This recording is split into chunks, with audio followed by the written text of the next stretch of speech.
ప్రియ దినబిడ్డరా, ప్రభు అయిన యేసుక్రీస్తు నామములో మీకందరికీ శుభములు, వందనాలు. ఈరోజు దేవుని వాక్యము కీర్తన గ్రంథం 68వ కీర్తన 35వ చరణంలోని ఆఖరి భాగం.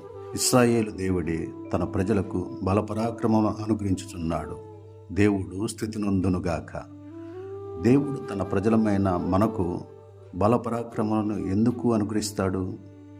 మనల్ని మనం రక్షించుకోవటానిక? కానే కాదు. మనకు అనుగ్రహించు తన బలపరాక్రమం వలన శత్రువును జయించుటకు అనుగ్రహించుచున్నాడని మనం గ్రహించాలి. ఈ లోకంలో మనకు శత్రువులు ఎవరైనా ఉన్నారు అని అంటే అతడు సాతానుడే మనకు శత్రువు. పౌలు ఎఫెసీ సంఘమునకు రాయచు, ప్రభు యొక్క మహాశక్తిని బట్టి ఆయన యందు బలవంతులైండుడని తెలియచేశాడు. ఎందుకనగా అపవాది తంత్రములను ఎదిరించుటకు. కాబట్టే మనము బలవంతులముగా ఉండటానికి బలపరాక్రమలను అనుగ్రహించుచున్నాడు.